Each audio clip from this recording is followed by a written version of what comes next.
তোর আবার কি কোঠা আছে রে? দাদা স্বাস্থ্য কোঠা। পারো না মানে? তাহলে তুমি এত বড় চাকরি কেমন করে পাইলে? চাচা ওই যে কোঠায় শুন 58% কোঠা ভিত্তিক চাকরি হচ্ছে বাংলাদেশে। শিক্ষিত চল, আমার মাঠে দেওয়া লাগবে, যা বই চাষ দিয়ে বড় করে তুই ধানের কোঠা বাঁধা লাগবে। ওই কোঠা বাঁধি আমার কোঠা থাকলে পরে তোর মনে করো ওই কোঠায় চাকরি হয়ে যাবে।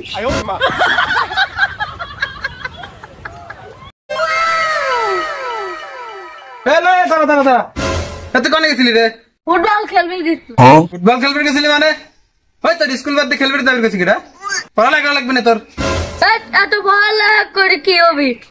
পড়ালেখা করে কি হবে মানে? হয়তো পড়ালেখা করা লাগবে না, চাকরি বাকরি করা লাগবে না? আমি শুনছি ওই পড়ালেখা করে এখন চাকরি হয় না। পড়ালেখা করে চাকরি হয় না মানে? তাহলে চাকরি হয় কিসে? দাদা কোঠায়। কইস কি? তোর আবার কোঠা আছে নাকি? আসাই তো।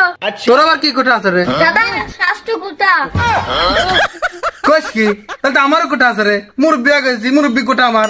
হ হ হ। হ্যাঁ তাহলে চল বাড়ি যাই, তুই দাদা নাতি একসাথে চাকরি নেবো না, চল। এই কালু, এই অফিসার, এই। আরে তোমার অফিস বন্ধ বলা, আমি যা ফিরে আসলাম। মুরব্বী কি হয়েছে? কি সাথে ডাকাডাকি করতেছেন? একটু অফিসে চলেন, আমার একটা গুরুত্বপূর্ণ কাজ করা লাগে।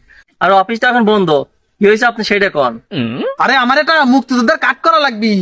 দেশ স্বাধীন হয়েছে 1971 সালে, আর আপনি 2024 সালে এসে সার্টিফিকেট খুঁজতেছেন, ঘটনা কি? আরে বাবু বুঝো না কেন, আমার জন্মই তো 71 সালের পরে। আমি 71 সালে কাঠ বানাবি আসবো কিন্তু। মুরব্বী আপনি কি করেন? আপনি তো বয়স হয় না। না না না, এই সময় কাজ আমি করি ভাবুন না, এসব কাজ আমি করি না। আরে পারবে না, আপনি লাগবে কথা তাই কর না। আপনি তো খুব মুশকিল ফেলাই দিলেন, কি যে করি। এই কাজ তো কারোর জন্য করি না। আচ্ছা ঠিক আছে, আপনার জন্য করবো না। তাহলে আপনি এক কাজ করেন, এই খাতা কলম বাড়ি করে দিচ্ছে, আপনি ঠিকানাটা লিখে দেন। হ্যাঁ, আর কাল অফিস টাইমে এসে 1 লাখ টাকা নিয়ে এসে সার্টিফিকেটটা নিয়ে যান। নাম ঠিকানাটা লিখে দেন। আরে বাপু এগুলো আমার কাছে দিচ্ছে ওকে? আমি কি নাম ঠিকানা লিখতে পারি নাকি? আমি কোনো মতো সই দিতে পারি, খালি নাম ঠিকানা তুমি তো লিখে না। চাচা আমার অবস্থা তো আপনার মতোই। আমার মতো মানে? চাচা আমি তো লেখাপড়া সেরকম জানি না, আর আমি লেখবো কে বকে দিয়ে। পারো না মানে? তাহলে তুমি এত বড় চাকরি কেমন করে পাইলে? চাচা ওই যে কোঠায়। ও তাই তো কই, দেশের এই অবস্থা কে? খালি কোটায় আর ঘুষে চাকরি, মেধায় কোনো চাকরি নাই।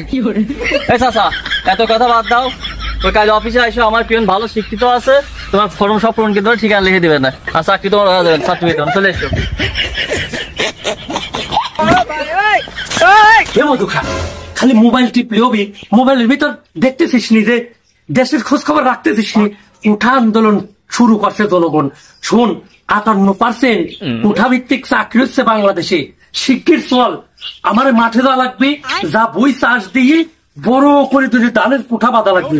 ওই কোঠা বাঁধি আমার কোঠা থাকলে পরে তোর মনে করো ওই কোঠায় চাকরি হয়ে যাবে।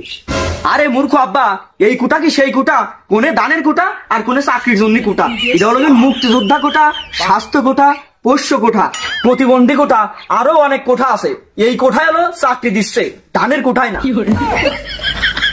কয়েস কি মধুদা, তাহলে তো আমার ঘরে কোনো কোঠাই নাই। মনে করলাম আমার একটা কোঠা থাকলে পরে তোর চাকরি হবে, আবার তোর সাল পালে রবি, সারা কাল যতকাল বাইতে থাকবো আমার জ্ঞাতি গোষ্ঠী সকলেরই চাকরি হবে। একটা ব্যবস্থা করা যায় না? হ্যাঁ ব্যবস্থা তো করা যায়। কয়েস কি ভাবতেই তো ভালো ঠেকতে, তাহলে তাড়াতাড়ি ব্যবস্থা কর। এবার আমার এই কোঠায় সকলের চাকরি দেবো, তোর চাকরি দেবো, আমার সাওয়ালের নাতি নাতকুর যত আছে সকলেরই এই একটা কোঠায় চাকরি হবে। কে মধু করে গেলি? ব্যবস্থা কর তাড়াতাড়ি। মতো থাম, ঘটনা কি রে?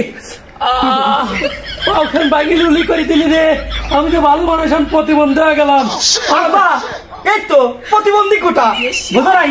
এখন তুমি প্রতিবন্ধী হয়ে গেল, আমরা এখন প্রতিবন্ধী কোঠার অধিকারী। এইটা নেই তো মনে করো আমার চাকরি খাওয়া হওয়া যাবে, বোঝা নাই? যাও চিকিৎসা নিয়ে আসো।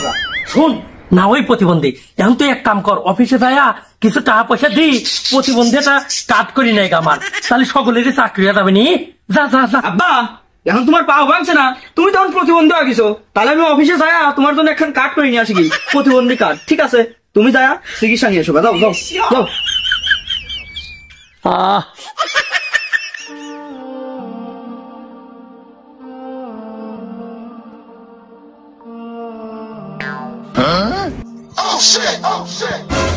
কত খা তুমি কিন্তু ভারী বিয়াদব হয়ে গেছাও আমার এরকম ব্যাঙাইলে মানে রাখি হে মাস্টার, তার আগে তুমি কও, তোমার তো চাকরি এটা আছেই, তুমি আবার কে প্রতিবন্ধী সাজি কার্ড বানায়া আর একটা চাকরি নেওয়ার জন্য এরকম অভিনয় করতেছ, তাই নি? হেই, আমি অভিনয় করবো কোন দুঃখী? আমার একটা দুর্ঘটনায় পা ভেঙে গেছে, হেজনে বুকে রাখতেছি। ওরে আল্লাহ রে, আমি আরো মনে করছি তুমি আমার মতো কার্ড বানানোর জন্য ইচ্ছে করে পাওয়া ভাঙছ। ইচ্ছে করে পা ভাঙছি মানে ঘটনা কি?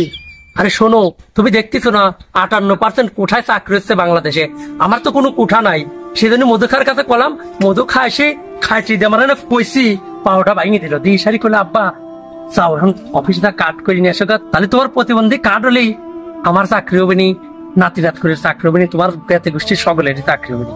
সেজন্য তো মধু খাওয়ার পাওটা ভাঙিয়ে দিয়েছে। ওরে শালার মূর্খের দল, তাই তো কই এই অবস্থাকে। অতি লোভে তাঁতি নষ্ট, কথায় আছে না? তোর হয়েছে এরকম অবস্থা, বাংলাদেশে কোটার ব্যবস্থা চালু করে দিছে, আর তোরা লোভে পড়িয়া নিজেদের পাওয়াটা ভাঙিয়ে এক একটা কোটা বাইর করে নেওয়া শুরু করে দিছিস, কোটার সুবিধা নেওয়া। এই তোগের মতো সুবিধাবাদী লোকের কারণে আজকাল মেধা থেকে সবাই বঞ্চিত হচ্ছে, আর এই কোটার ব্যবস্থা করার কারণে মেধারা বঞ্চিত হচ্ছে, আর তোমাদের মতো সুবিধাবাদী নামধারী লোক সুযোগ সুবিধা নিচ্ছে। এই জন্যই দেশে আজ 12টা বাজে গেছে। কোটা বাতিল করা লাগবে, মেধা তালিকায় চাকরি দেওয়া লাগবে, তালিশীন যোগ্যরা যোগ্যদের স্থানে পাবে। শুধুমাত্র তোগের কারণে আজকে দেশের এই অবস্থা। যা ফালতু।